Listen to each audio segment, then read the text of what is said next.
We are in a race. The race is against time. We have to build cities. We need them, but we have to make them in a different way. We need a wave of innovation, not only for our way of life, but also the planet. The consequences would be enormous if we lose this battle.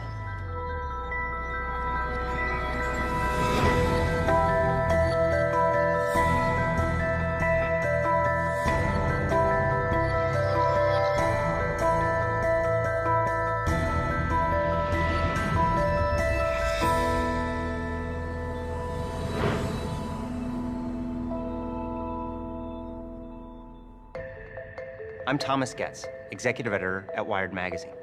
At Wired, we look at the innovators and innovations that are changing our world. In the next hour, we'll see 3 stories from acclaimed filmmakers about the future of energy. We'll explore cutting-edge innovations in how we drive, how we live, and in our first story, how we fuel our cars. They are all ideas that promise to shape the path to the world of 2050.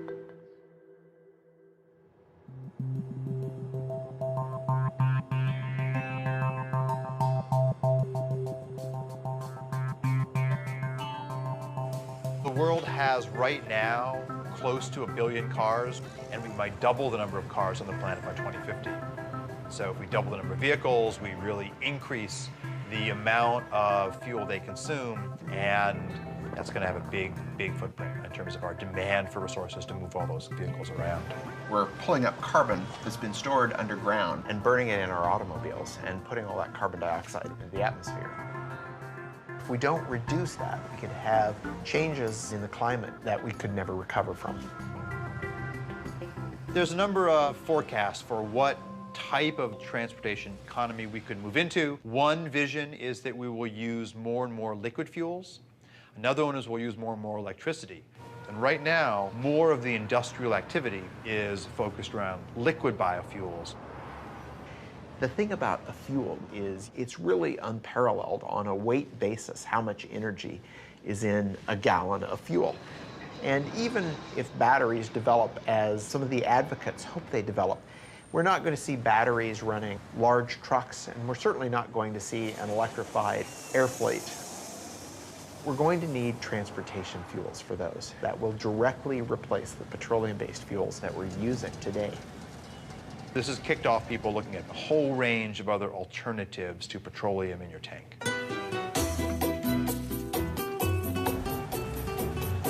Commercial production of ethanol as fuel started in Brazil in 1975. When we started the ethanol program, nobody talked about reducing emissions. This was not an issue at that time.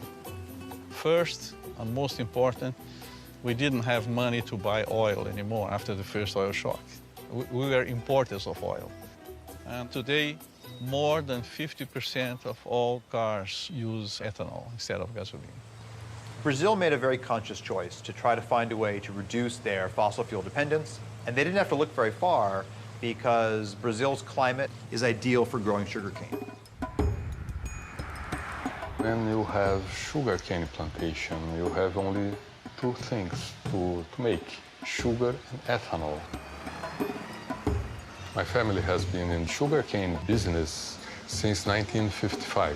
And about 30 years ago, I thought there is opportunity to make more ethanol. And now we are producing 120,000 cubic meters of ethanol. Brazil today has very close to 400 sugar mills. The overall sales is 30 billion US dollars, and this number is increasing. If you look at how they make ethanol and how efficient the process is, it's really a model for all of us. They grind the plant up, extract the sugar from the cane. The sugar goes into these large fermentation tanks, which combines sugars together with yeast that naturally produces ethanol. They use the rest of the plant to generate heat to distill the ethanol and turn it into fuel. They also use that heat to generate electricity renewably, not putting excess carbon dioxide in the atmosphere. Brazil has gotten to a point today where they're using about 40% less petroleum than they would be otherwise. But Brazil cannot supply the whole world with ethanol because they would have to cut very strongly into food production and into critical natural areas like the Amazon to make that happen. And this really boils down to the fact that there's only so much arable land, and growing fuel for our gas tanks is yet another demand on that landscape. We cannot kid ourselves in thinking that we found a general solution for the world problems. I think we will have to face the world in this way today. We have no oil in very large quantities anymore. We have no coal transformed in a clean way. In the meantime, we have to do the best we can. And the best at the moment is that we can do biofuels. Sugarcane to ethanol is an incredibly efficient process. You get out about 7 times the energy you put into growing the sugarcane. In the US, when we produce ethanol from corn, for every unit of input of energy, we get about the same amount of energy out. So we're really not gaining anything. We need a better process. We don't have to take what nature's given us. We can actually engineer plants and yeast to be more efficient, and that's the basis for a lot of the work that we're doing now. What we need to look at, though, is which of the pathways that come out of this are not only good financially, but those that are also good in sustainability. And this equation is really wide open right now. We are in a race to develop fuels. The race isn't with other countries, the race is against time.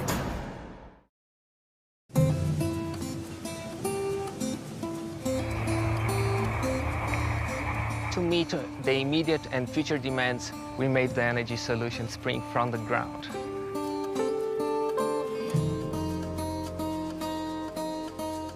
Brazil is the most efficient ethanol-producing country in the world. Sugarcane alcohol from Brazil can reduce the total carbon footprint by up to 70% compared with the gasoline.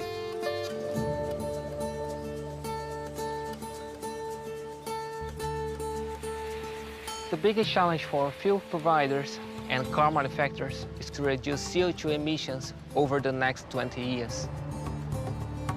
Demand for mobility will continue to grow. We believe that biofuels are very important because they help in an immediate way. All forms of fuel are going to be needed. Hydrocarbons, natural gas, biofuels, all of them are going to be part of the energy mix for the future of transportation.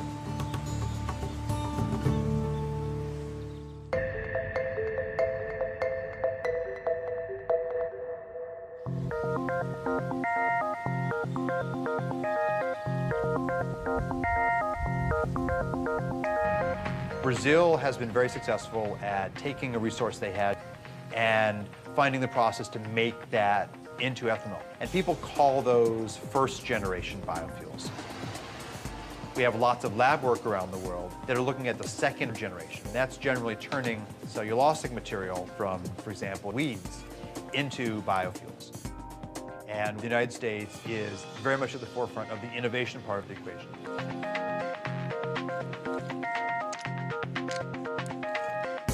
For centuries, we have been using yeast to consume glucose and produce wine and beer. We're trying to do something very similar, only we're engineering the yeast to consume that glucose and turn it into a fuel or a drug or chemical. We call this synthetic biology. And when I started in this area, many of my colleagues said, "Oh, Jay, this is great work, but where's the application? What are you going to do with these tools? Who cares?" Malaria is an enormous problem. In any one year, 1 million or so people die of the disease, and most of them are children under the age of 5. So we thought this was a great opportunity to engineer yeast to produce an anti-malarial drug called artemisinin.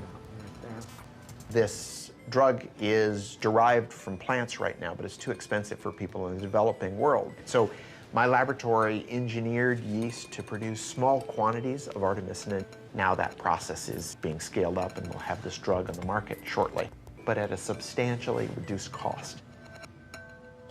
It turns out that anti-malarial drug is a hydrocarbon, and it's very similar in many ways to diesel fuel. We thought, gosh, we could turn our attention now to fuels. We could make a few changes in that microbe to turn it into a fuel-producing microbe. If we imagine that glucose is going to be our new petroleum, we need a source for that glucose. And so the crops that we're looking at are crops like switchgrass. This is a native grass. It grows without a lot of water and on marginal lands, but we could turn into energy farms. The challenge, though, is that unlike sugarcane, it's very difficult to get the sugar out of that biomass. So we use what we call a pretreatment process to extract the glucose from the plant, and then we feed that glucose to a yeast that we've engineered to produce hydrocarbons. And that yeast takes in the sugar, and it changes its composition and gives us this high-energy molecule. They float to the top, you skim them off, you put them in your tank.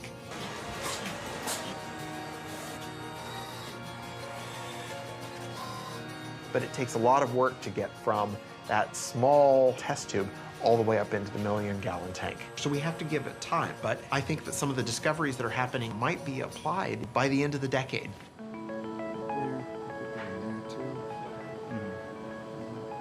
In terms of a sustainable equation for the planet, the role of biofuels is quite tricky.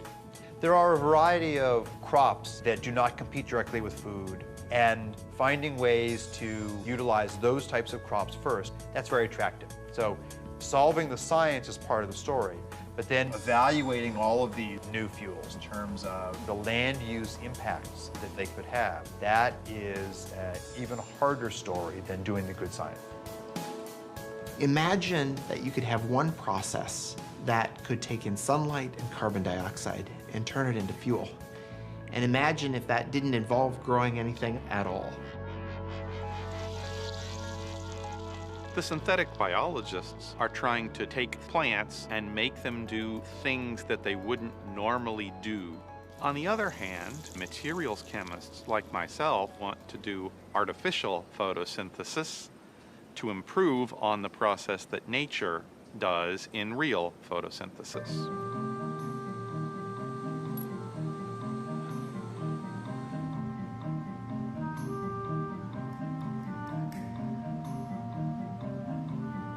We should follow the blueprint of plants converting sunlight into fuel, but take the approach that it could be much simpler. All we really need is a light absorber that absorbs sunlight. We also need a catalyst like iron or nickel. So when you see the hydrogen coming off of the photoactive material, that's an example of a semiconductor breaking the chemical bonds of water to make hydrogen and oxygen. Ultimately, our pieces are going to be contained in something that is easy to roll out like bubble wrap, where in would come sunlight and water. You would vent the oxygen to the air, but the bottom would wick out your liquid or gaseous fuel that then you could collect and use for our cars and planes and storage.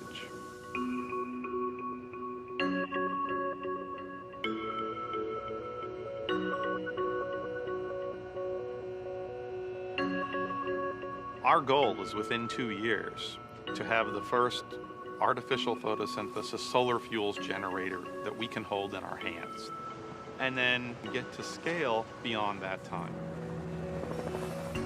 We're certainly not good at predicting the future, but to me, electric vehicles look like a sustainable option. We've heard proposals about things as far-fetched as nuclear-powered planes, and even some proposals to move freight around with lighter-than-air vehicles. And so, if the future in 2050 does include a fair amount of oil, what it means would be that we haven't deployed as many of these clean technologies as we already know are possible. If you think about how long it's taken for us to build up the petroleum industry, we can't hope to reverse that overnight. It's a huge change in our infrastructure. Yes, we should have been working on it 30 years ago. We didn't. We're trying to make up for that, and that means basic research needs to be done now and by as many people as possible. We have a long way to go, but I'm confident that we'll get there.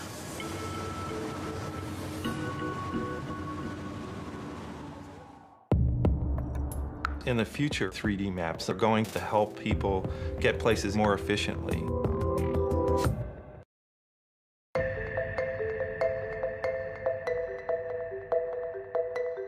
As we just saw, the race to produce cleaner energy is charging ahead. In the meantime, demand for cars continues to climb. By 2050, it's predicted there'll be 2 billion cars on the planet, and fuel consumption will have tripled.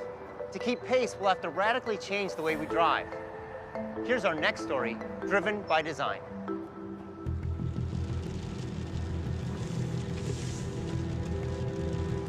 The automobile came around.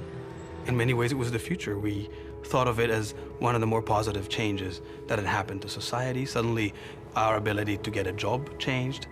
We could live farther away with bigger plots of land, with better quality of living. It all looked quite good. But there are limitations to swearing by the car. If it gets congested, your quality of life drops immediately. To spend so long in the car, it's very inefficient use of fuel consumption. Things start making sense all of a sudden. It doesn't bring you closer to where you want to get. It actually sometimes brings you farther. The average American spends nearly 300 hours a year in their car, 38 of them stuck in traffic. Annually, congestion consumes over $1 billion in gasoline in the United States alone. The inefficiency caused by traffic, both financial and personal, is enormous. Dirk Sheehan and Carmen White's story is not that unusual today. Dirk works an hour and a half away in Warrenville, Illinois. Generally, he wouldn't leave work until 6 or 6:30, and I would say a usual time for him to get home is around 8. Not bad? Usually when I wake up, I'm the only one up. Sometimes the kids wake up with my routine. More often than not, I don't see them in the morning. I think about my commute when I wake up. I check the traffic report, see if there's any delays. The worst case scenario, it takes me 2 hours to get to work. We are already so limited in the amount of time he can spend with the kids. And our expenses are crazy high. We are spending $400 a month on gas. It takes away from our food budget, and we never paid for gas like that before, ever. There's technology that would allow me to spend less time in the car, spend less money on gas, and spend more time at home. I'd be all for that. The cost of traffic is people's time, it's fuel wasted, it's an emotional toll, it's a frustration. Utilizing the roads more intelligently is a much more efficient approach to the inability to have supply keep up with traffic demand. If you took a satellite picture of the highway, you can see that there's actually a lot of open space. And if we had the technology for cars to drive more closely but safely, then you could increase the utilization of the road network. What this means is that to be more efficient, to use less fuel, we need to see the road differently. We need cars that can navigate through the urban landscape in a radically different way.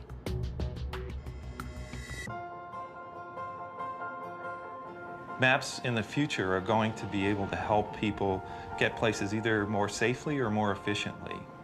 Today just helps you get from point A to point B. But what if I want to get someplace and use the least amount of fuel possible? Or if I've got a hybrid vehicle, I want to make sure I've got plenty of charge, not only get there, but to get back home.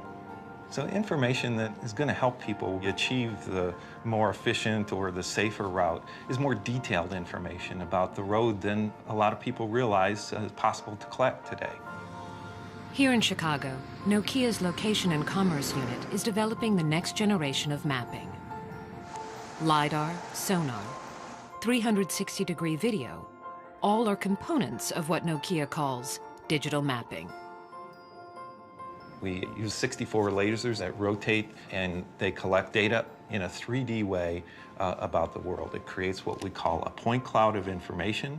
That point cloud allows us to measure distances then between the points that we collect. That system combined with the cameras with higher precision location detection through inertial measurement units, that whole data system allows us to collect 1.3 million points of data per second. Probably within 2 to 3 years, you're going to see 3D maps that are going to integrate the traffic information into your routing to help you understand. If I've got 5 different routes to take, which one is the most efficient today, given the way the stoplights are running, given the way traffic is running? All of those factors are going to be taken into consideration to make sure I've got the best route. But better mapping that can integrate topography, infrastructure, and density is only part of the answer. Another key to improving transport efficiency is building cars that drive themselves.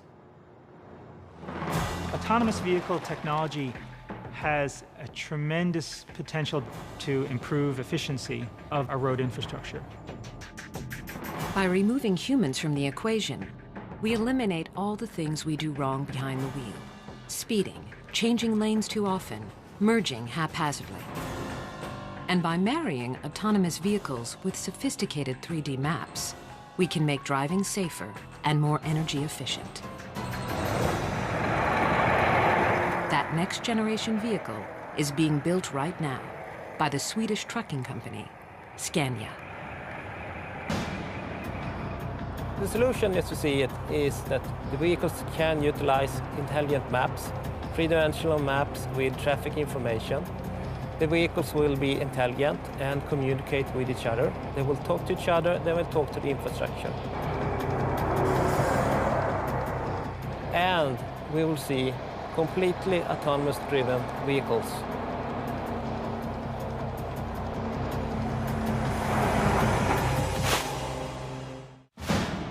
The goal was to have multiple robots and see if they could go 60 miles fully autonomously.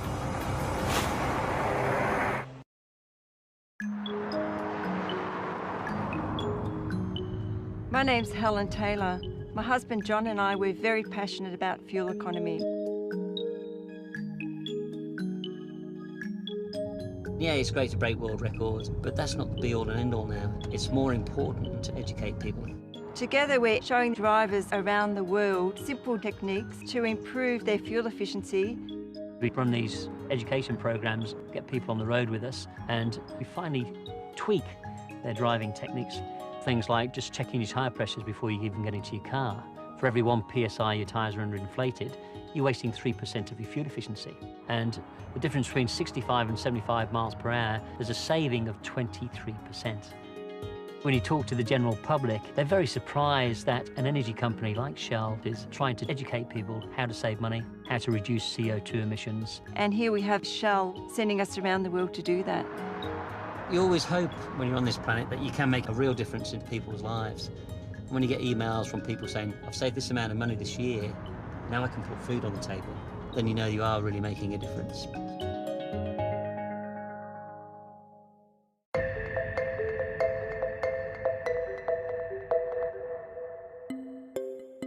By displaying traffic density in the urban infrastructure in a revolutionary way, 3D digital maps will help create a more fuel-efficient future.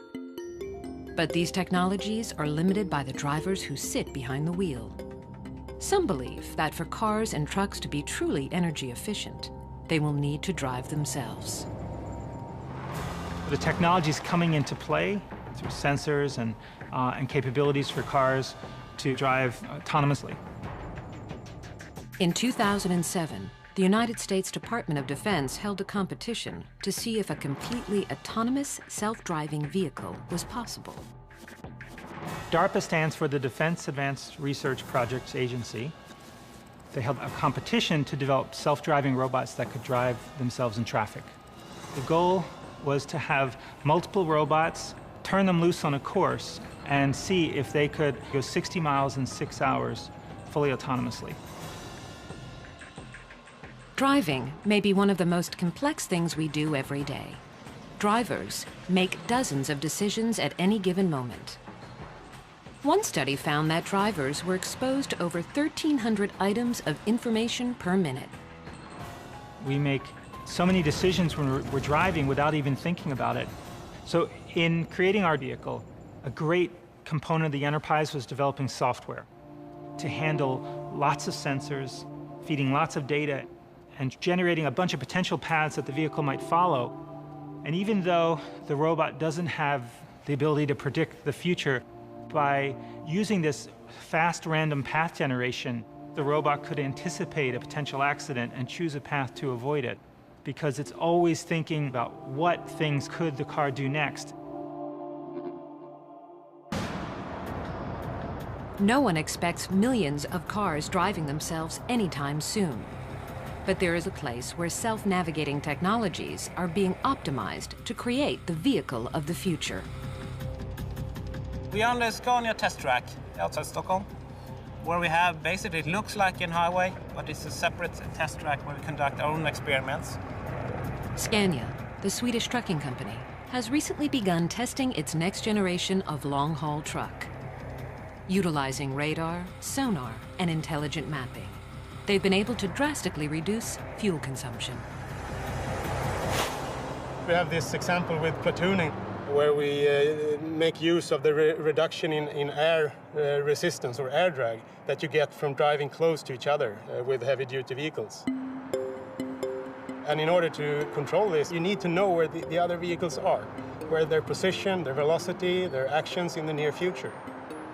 And to be very close to the vehicle ahead of you requires that you have very accurate control. If you look at robotics broadly, there's a wonderful set of research on people looking at schooling of fish and trying to develop the ability for robots to work together like that. So there are wonderful examples from nature of how cooperation can lead to more efficient resource utilization.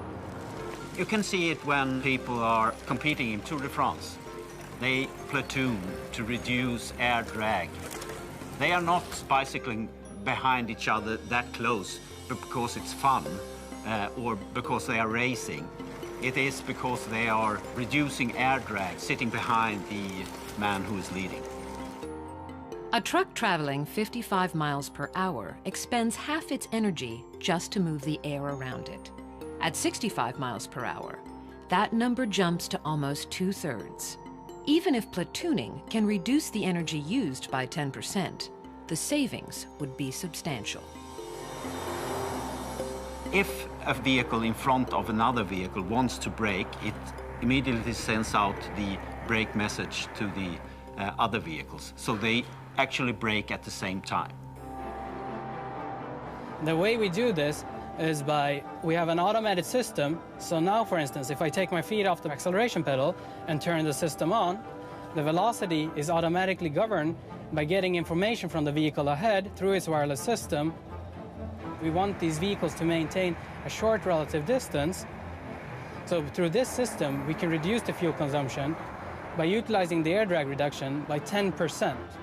And 10% would mean you will be able to save approximately 8,000 euros per single heavy-duty vehicle per year.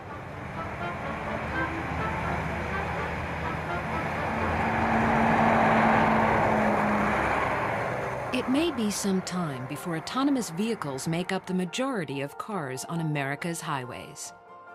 Nevertheless, some of these technologies are already making their way into our lives. Now, this polar baby wants to sleep.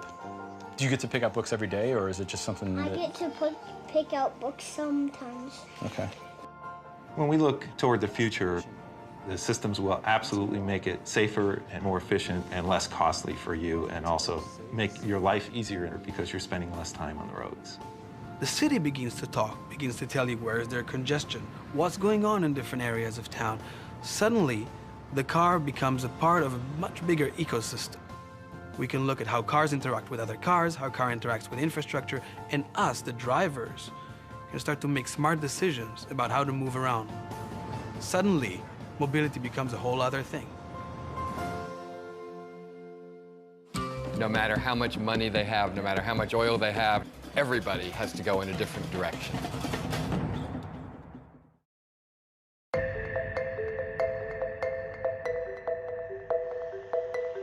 We've seen that changing the way we drive can improve transportation efficiencies. But what if we change the way we build and live in our cities? That's the subject of our next story, Searching for Utopia. We'll travel to the United Arab Emirates and discover a city rising out of the desert. Let's take a look. From the beginning, we've dreamed of utopia, a place where we could live in harmony with each other and in balance with nature. Many have imagined it, tried to design it, but the dream always slipped away.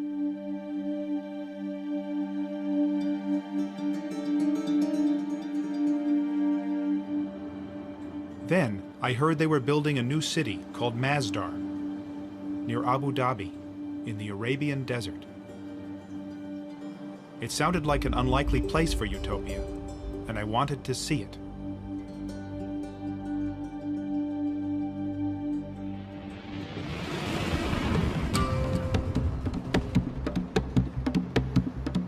The last half century has been a pretty bad time for the making of cities, mostly. The natural tendency has been to accommodate to the automobile more than anything else. Try walking around Abu Dhabi. It's impossible. You have to take a car everywhere. Dubai, the same thing. They are among the least pedestrian-friendly places in the world. They are not green by any other measure either. And these are not easy things to fix. Masdar is still under construction, and it doesn't look like much from the highway. But they claim it's going to redefine the way cities are designed, built, and powered. Masdar City in Abu Dhabi will be the city of the future and the role model for the world. Once you see what they've envisioned for this utopian city, it's very impressive. It's carbon neutral, pedestrian friendly, and powered by renewable energies. But I do notice we're going to have to change our relationship with cars. Welcome to Masdar City. أهلا بكم في مدينة مصدر. We are driving in the bowels of Masdar City in an electric transportation system. It's slightly unnerving to sit in this for the first time. And where are we going? The first big move the architects at Foster & Partners made was to put all transportation underneath the city, leaving the streets of Masdar totally free of cars. The place reminded me of a medieval city, and actually, many design elements are adapted from ancient Arabic towns and villages. It's all about looking back into history to move forward. There's some very, very simple ideas that have a huge impact. This is a pedestrian zone, there's no cars here. This has enabled us to push our streets together to take the advantage of the shade, channel the cooling breezes through. The whole scale here is based on the human being, it's not based on the motor car. As soon as you lift up the pedestrian plane by 7 meters, you've suddenly captured this breeze. What you can see here in the balcony is we've got a modern interpretation of an ancient Arabic screen. What we must avoid is direct sunlight hitting any piece of glass. As soon as the sun hits the glass, the heat's transferred into the building and we have to use more energy to cool it down. Can this really make all that much of a difference? Yeah, absolutely. For example, downtown Abu Dhabi, 60-meter wide streets, black asphalt, mirrored, reflective buildings, no relief from the sun. On a day in September, the air temperature in both places was 39 degrees. In Abu Dhabi, the temperature measured at the asphalt was 57 degrees. In Masdar, the temperature measured on the ground is 33 degrees, so we've actually lowered the air temperature. We're trying to do as much as possible with as little as possible. These simple design moves cut air conditioning needs by 60%. But this place is also technically very sophisticated. The roof panels not only provide shade, they also generate electricity. And the walls themselves are made of glass-reinforced concrete, literally sand taken from the desert. Everything here is geared towards maximizing energy efficiency. Masdar does represent a whole different value system. It represents an acknowledgement that eventually everybody has to go in a different kind of direction, no matter how much money they have, no matter how much oil they have, no matter anything else. All of the cities here in this part of the world have come out of nowhere. There was nothing here not so long ago, except small settlements in the desert.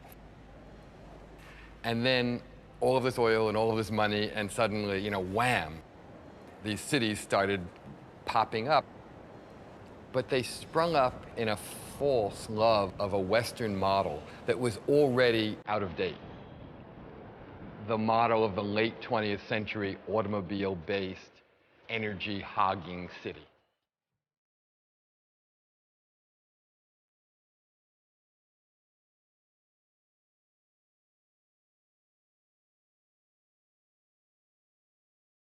For most of the world, energy is very expensive.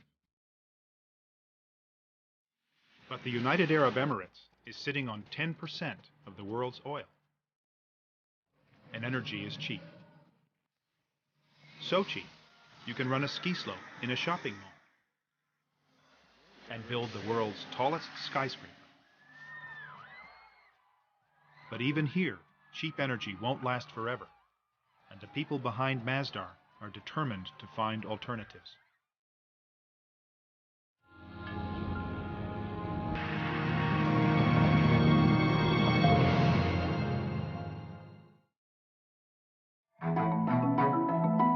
One of the most crucial aspects of our energy modelling and scenario quantification is how much energy in total is the world going to use in 2050.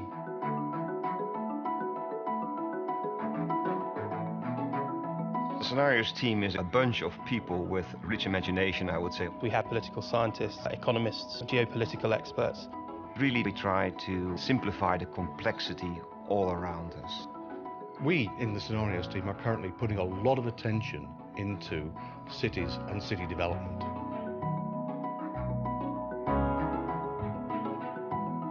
A lot of mega cities are going to be built in the coming decades. We're talking about the equivalent of a new city of 1 million people every week. That is an incredible demand. Most of the world's resources are consumed by the cities. What if we could offer a blueprint for a better city? Public transportation, information, energy. We understand demand will rise. We understand that current supplies will struggle to keep pace. So we have to, of course, find ways of bridging the gap between the demand and the supply. Decisions that we take now are going to have a major impact on decades to come.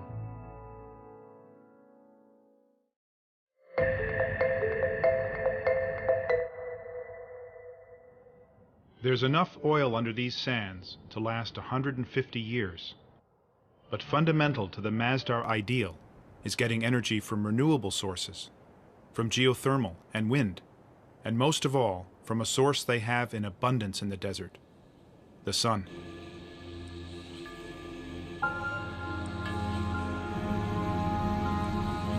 This field of solar panels makes more than enough electricity to run Masdar, and the excess power is sent to the Abu Dhabi grid.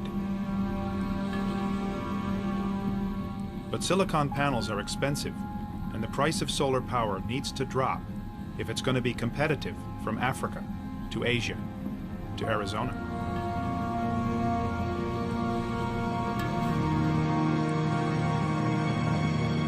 In the future, Masdar hopes to get energy from this prototype called the Solar Beam Down. Using highly reflective mirrors, the solar beam down may generate power more cheaply and ecologically than silicon panels.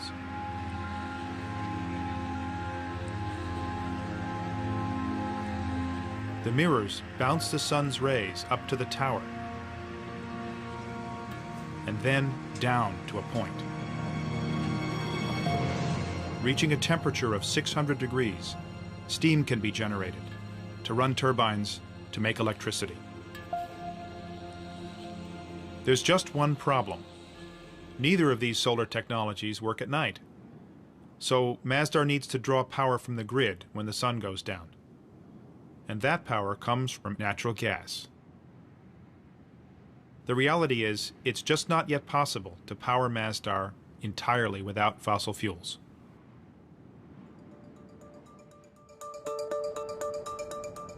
The great challenge with Masdar will be, how do you make it a place that will not be just this ideal city that no other place could actually aspire to because it doesn't seem real? What Masdar has to be is a laboratory that develops things that then can be applied in existing cities all around the world, because that's where it will pay off. There's no payoff if it's just about itself. The payoff is how can everything it's trying to do matter in the rest of the world. Right now, there's only a store, 2 restaurants, a bank, and a few hundred students living here. It's too early to tell if Masdar will work as a city when it's finished. But much has been achieved. They are carbon neutral and largely powered by renewable energies. Solutions here won't work everywhere, though. Many cities are in cold climates, and cooling is not their energy problem. They need to let sunlight in, not keep it out. Cities like Los Angeles or Houston are built around cars. Can Masdar's lessons be applied to them? Still, it's a step in the right direction, and it's impressive that this step is being taken by a country that doesn't need to take it. I met a guy who said actually they did need to take it. He took me to the desert to explain. God says, وَعَرَضْنَا الْأَمَانَةَ عَلَى السَّمَاوَاتِ وَالْأَرْضِ وَالْجِبَالِ. God talks about man's place in the universe, that this world is a trust. And God offered this trust to the mountains, to the heavens, to the land, to earth. And all refused it, refused to take this trust. But man, being adventurous, a bit vain, maybe too ambitious, being man, accepted it. Now, accepting it, there is a responsibility.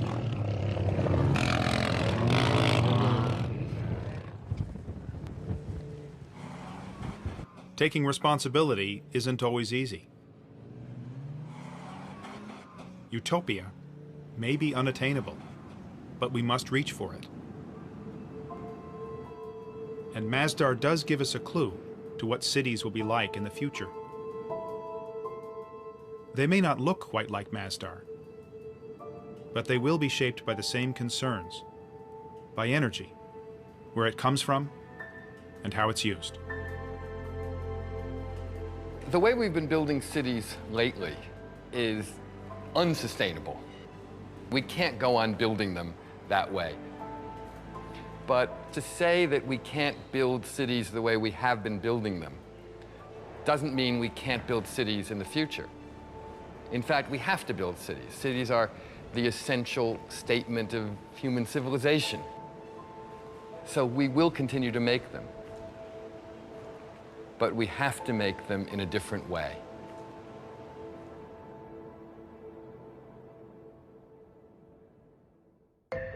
What we've seen is that the world of 2050 won't look drastically different from the world today. But the challenges of a growing population and increased energy use demand real solutions. It's innovations like those we've just seen that will be critical in charting our path to the world of 2050.